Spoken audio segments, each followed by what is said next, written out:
Hello and welcome to North Country Matters. My name is Donna Seymour. I'm a member of the St. Lawrence County League of Women Voters, one of the civic partners for our show. This is another in our series we're calling Conversations from the CoronaVerse. My guests today are Sarah Towler and Trish Varney from Potsdam Central School.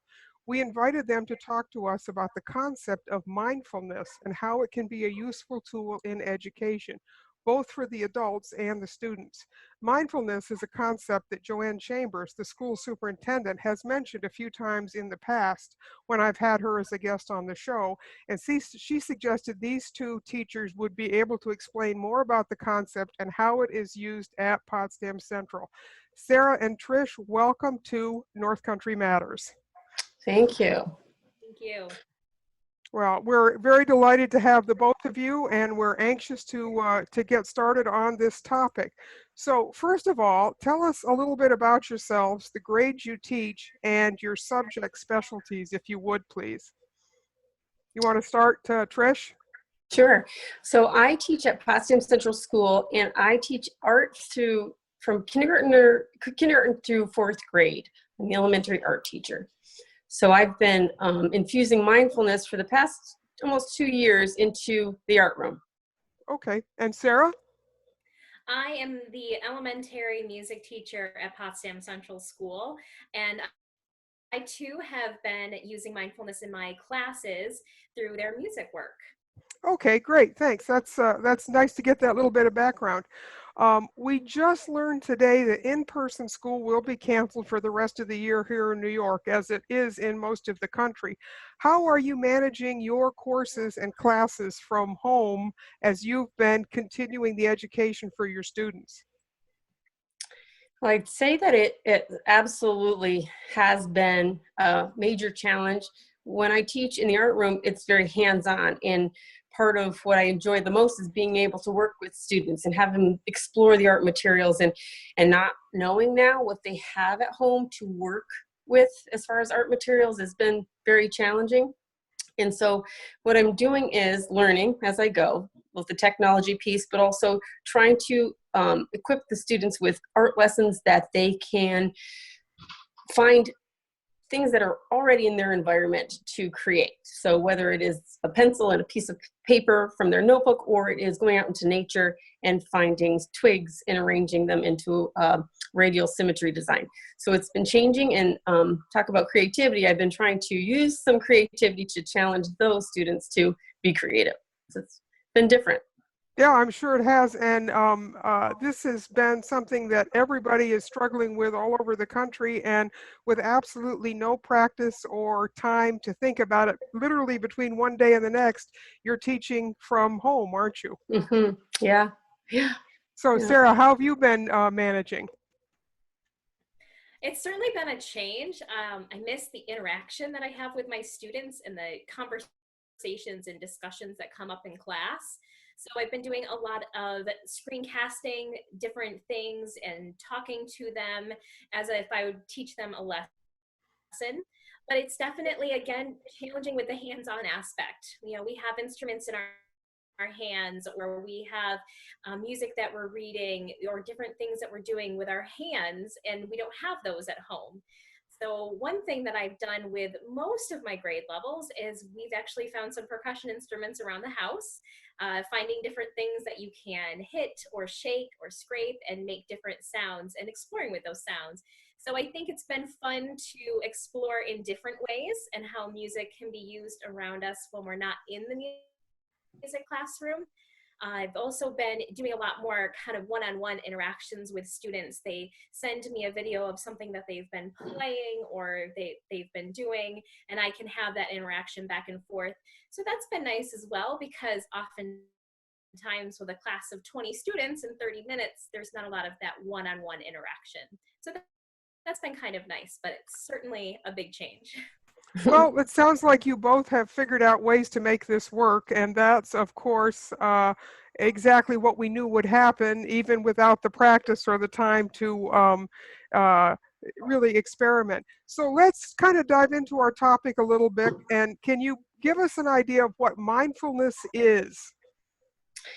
Yeah, I would say from my experience and my research and our coursework, mindfulness is a basic human ability to pay attention intentionally on purpose what is happening right now without judgment. So we're all caught up in the thoughts of the past or the future. And unfortunately, as a result, we often miss what is happening right here, right now.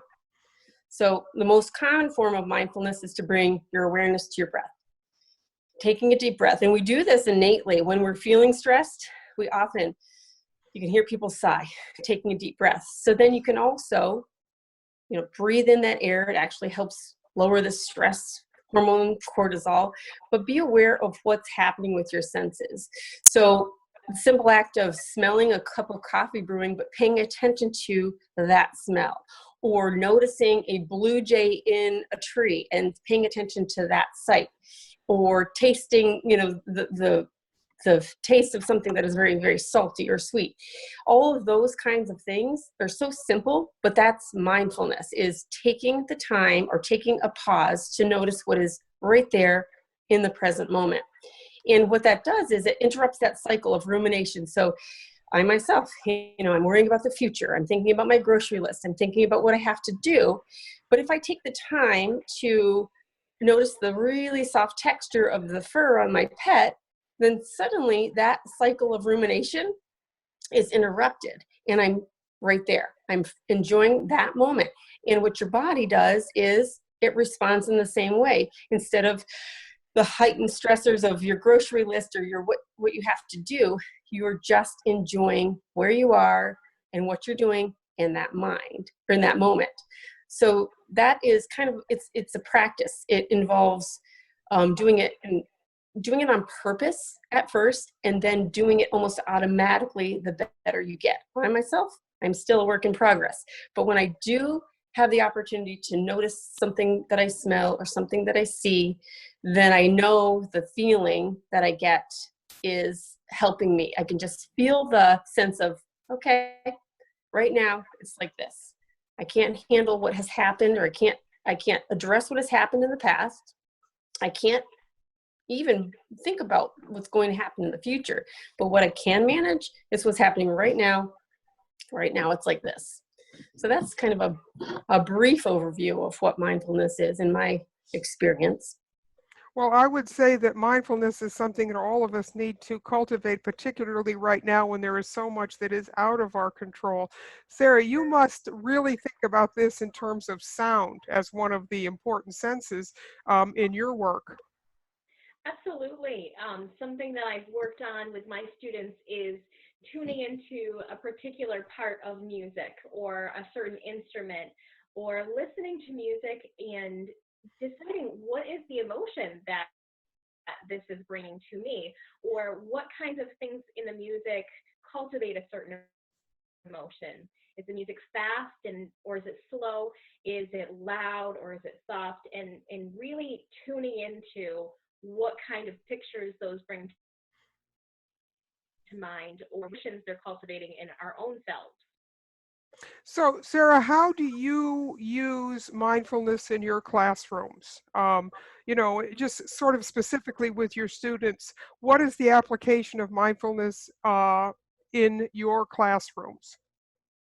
So we start every music class with a guided practice, meaning we all sit together, we talk about an activity that we are going to do for very specific towards mindfulness. Maybe we are listening to a certain sound. Maybe we are noticing how our body is feeling today. Maybe we're noticing our emotions today. Maybe we're putting our awareness into our breathing in and out. So we have a specific thing that we do at the beginning of class, and I have a collection of cards, and one of the students will pull a card and we'll do whatever the activity is on that card. But then just kind of utilizing it throughout the entire class. If I find that we're getting really antsy or amped up, we all just might take a nice deep breath and let our nervous systems calm back down. Or noticing particular things about how they feel or how they sound. So just trying to intersperse it throughout the class and show students that it's not that you have to have this guided practice, you can utilize it throughout any situation, throughout every day, all day. Okay, that sounds like it's a great, not only a great teaching tool, but certainly a technique that all of your students can take away and use every day for the rest of their lives. Trish, talk to us a little bit about what a mindfulness teaching certificate is. I was surprised to find out that that's actually an educational pursuit, isn't it? Yeah, and so Sarah and I have been working for over 2 years. There were certain courses that we took, mindful emotions, and it built upon different lessons. And now we're enrolled in a year-long mindfulness course. We had a retreat almost a year ago, and it was a silent retreat. And we really had the opportunity to stretch our comfort level with these mindful activities and these mindful ideas. And then as the year progresses, we're working through a series of modules. And so each month we meet with a cohort from around the world, actually, and share ideas and share experiences based on these learning modules, where we are introduced to more information and then we apply it in our own classrooms, in our own lives.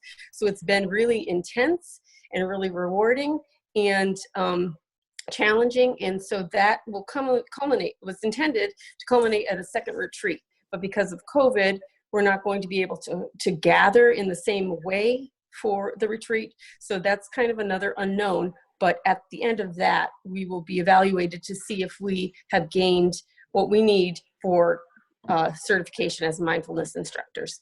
So who actually puts this, who gives the certificate? Who is actually, is there a mindfulness institute? How does that part of it work? Yeah, it's called Mindful Schools. And so they have, I mean, it's really, at our particular retreat, there were 90 participants.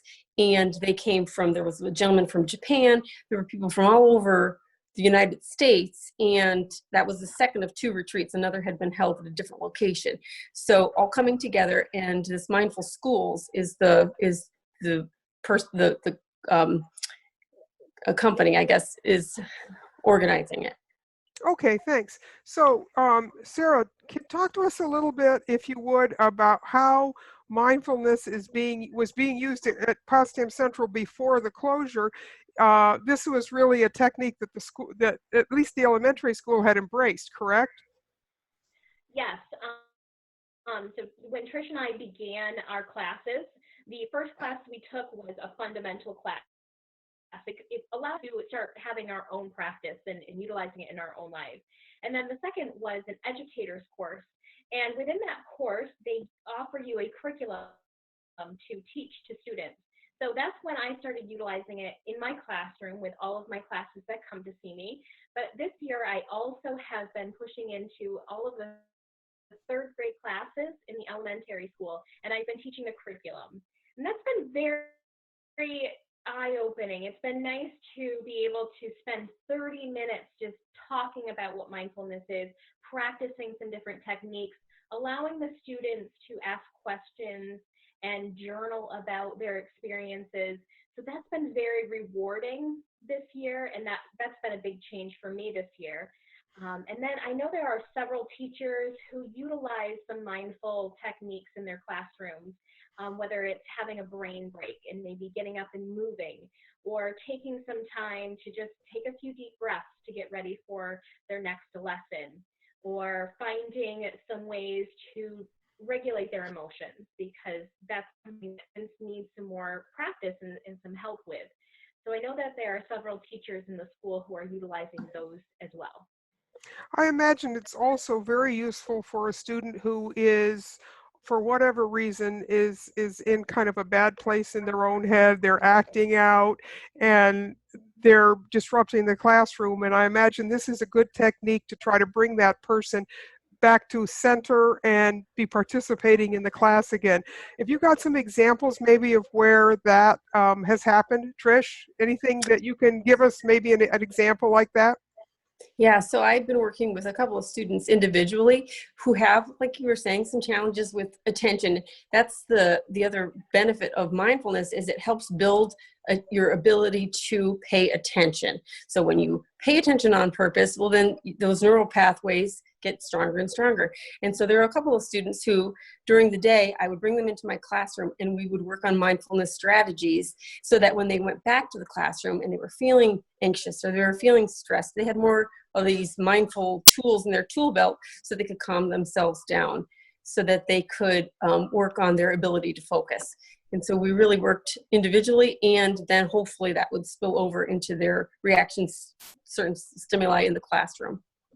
This sounds like I remember when my kids were in school, there was a lot of work that was being done around attention deficit disorder and learning disabilities and learning differently and things like this. It sounds like mindfulness is one of the things that really helps students like that who do have that trouble focusing. Yes. And what it does is it brings it within them. They have the ability to access these tools instead of somebody saying to them, relax. But they don't know how to relax. Mindfulness enables them to pick this tool from their tool belt, and whether it's pretending they're blowing a balloon up with their abdomen, or they're taking a deep breath, or they're tracing the lines of their fingers with their hand, just paying attention to that present moment and allowing that stress response to just subside a little bit and to move on with whatever task they need to be focusing on. Well, that sounds like a great toolbox and a wonderful tool. Let's talk a little bit, if we can, ladies, about how parents can support mindfulness at home, and what is the community? What can the community do to support mindfulness? Because this sounds like a universal concept. Yeah, and Sarah and I were speaking about this, and it's almost like we want to turn the table and say, what can we do to help parents? Because as parents, we all know the stressors. There are these really, really packed schedules and concerns about finances. And now we have this whole COVID thing and this home teaching, this remote learning on top of everything. And so if we can somehow share some of these techniques for parents to use, they teach by example. Kids are watching us all of the time. And so, if a parent is at a stoplight and they're feeling all the stresses of the world and they start raging at the fact that there's a red light, that's one option. Or if they can pause and take a deep breath and pay attention to how they're feeling and allow that response to be delayed enough for them to show the people, the passengers in the back, that mommy or daddy is just taking a deep breath. And it is what it is. Right now it's like this. I'm at a stoplight.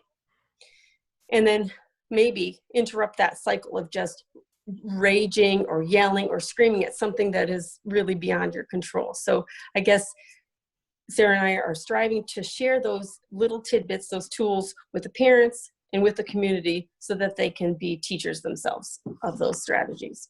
I think that's a great example. I was just reading this morning that the state police in New York are going back to writing tickets again after taking about a month off from that. And one of the things that some of the troopers have noticed is more aggressive driving, because people are under a lot of pressure and they're under a lot of stress, and you sometimes tend to take that out on when you're in an automobile. And so I think that was a great example. And Sarah, have you got some thoughts about how the community might also support this work, and how would you get to the community in that way? Because this is really something that needs more than just application in a school setting, isn't it? Mm-hmm. Absolutely. I think just being open-minded about a different concept. Some people may hear the word mindfulness and immediately think, oh, that's not for me. But it's very being open-minded about something that can help you with regulating emotions, that can help with, you can apply it to every part of your life. This is actually something that has been utilized with some law enforcement officers. We have a resource officer in our school district who has also done a lot of work with mindfulness, and he has actually brought it to some law enforcement enforcement officers. So it's been really nice to see that avenue open up as well. And just allowing yourself to learn more about something that can really help you in every aspect of your life. It's not something where you have to have a formal practice every single day. It could be something where you just start utilizing small tools like taking a deep breath, like pausing and noticing what you see around you, or pausing and noticing what you're hearing, and utilizing those to help regulate any heightened emotions.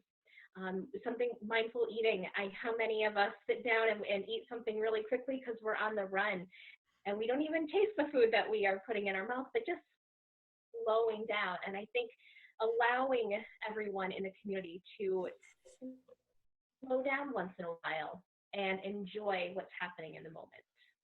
Thanks. I think that's a great introduction for folks in the community.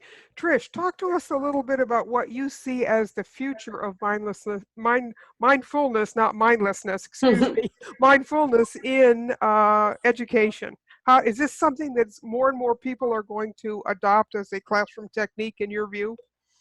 I do think it's the wave of the future. One analogy that was given to me at one point was, I don't know, 20 years ago, people thought that, or maybe longer, people thought that exercise wasn't necessary for the human body. Like they didn't realize that actually moving your body was beneficial.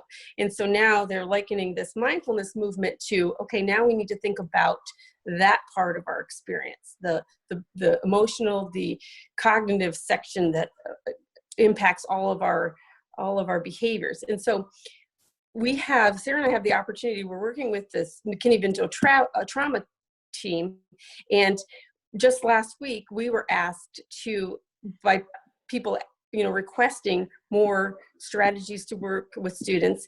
We were asked to do a presentation where we taught mindfulness and mindful breathing and mindful strategies to counselors and to teachers in this McKinney-Vento program, because they're looking for ways to help their students. And when you think about all of the additional stresses and all of the additional questions that are accompanying this whole coronavirus pandemic, mental health is on the forefront. We need to figure out a way to help the students, help the parents, help the community, help the teachers, help the counselors deal with all of these big questions, all of these huge changes. And if we can slow ourselves down and adapt to these changes one moment at a time, then it is, in my opinion, a little bit more manageable. If I can take bite-sized pieces and I can fill my own cup and I can take a deep breath, then maybe I can tell my children and I can tell my students that I do not know the future, but right now it's like this. In this present moment, it's like this. This will not last. Just like, the good things will not last forever. The bad things will not last forever. But right now I can manage what's happening right now in this moment. One thing is for certain, we've learned an awful lot about our systems and ourselves, what works, what doesn't work in this coronavirus pandemic. It has exposed a lot of weaknesses. It has also shown people a lot of strengths that they might not known they've had. And systems, for example, education systems, you guys turned on a dime in terms of the way you had to manage your classrooms, the way you had to present material with no real time to think about it. And it's an amazing job that educators are doing under very, very unusual circumstances. And the one thing that we don't have any idea about is what is going to happen. We know we're not going back to the schoolroom this spring, but we're not sure what's going to happen in the fall. So many of the things that you're pioneering right now may be techniques that you need to work on and refine for the fall because of not knowing what's going to happen. And so this has really been a great experiment and a great experience in many ways, although I'm sure you would have preferred a little more time to prepare. Absolutely. But in any case, it's just amazing what people have been able to do and the kinds of things that they've been able to do it. And although you are not under perfect classroom conditions, I'm glad to see that you've been able to use your training and your experience in this for your students' benefits. It certainly sounds like it's been that part of it is very positive, and it certainly, you both have come away from this experience really understanding a lot more about mindfulness and how it can be a technique of real power, haven't you? Absolutely. For sure. I feel fortunate that we were able to lay the groundwork in the past year and a half, almost before this all came down, because I feel like we sort of were able to give these students tools so that hopefully now then we can reinforce through our lessons and through our communication and our relationship building. Right, and you are really taking advantage of the relationships that you built with your students during the regular school year, and you've been able to build on those because you have those face-to-face and those hands-on type experiences. Sarah, talk a little bit about where you think uh, this is going to go in the future in terms of other teachers adopting these practices. Is this something you expect to see? I think it's something that is continuing to grow in education, and which is something that I would love to see more of. I want to see Potsdam Central especially really embrace these practices and utilize them to allow their students the ability to learn. So when students are coming back to school in the fall and they are dealing with the stress, anxiety, the trauma that they've been through in this pandemic, they won't be at a place where they're ready to learn and they're ready to retain information, where if they can work on getting their brains in that better place, moving from the part of their brain where they're really stressed and anxious into the part of their brain where they have the executive functioning skills they need in school, then I think we'll see a lot more academic success with our students as well. So I really encourage all teachers to keep an open mind and consider the benefits of these mindfulness strategies. And it's something that it doesn't need to take up a lot of time in your classroom, but just a couple minutes right at the beginning of class, help your students transition into your classroom, into your space. Give them a brain break once in a while when they find that they're starting to check out, and help them to get again into that part of their brain where they are able to learn and to focus and can keep their attention and retain information. So I really think that this is something that you are going to see continue to grow in education, and I have very positive outlooks for the future. I really, really appreciate both of you coming on the show today from all of our secure locations at home and sharing this really interesting and fascinating topic. I'm sure that as time goes on, we will all learn more about this, and we certainly will be able to use some of the techniques and some of the thoughts that you've shared today as we continue to figure out how to survive here in the CoronaVerse. So thank you both very much for coming in. These conversations are a production of North Country Matters. The show is a civic collaboration between the League of Women Voters of St. Lawrence County and the Potsdam Public Library. Please stay safe by following all of the public health recommendations. And until next time, remember, our North Country matters.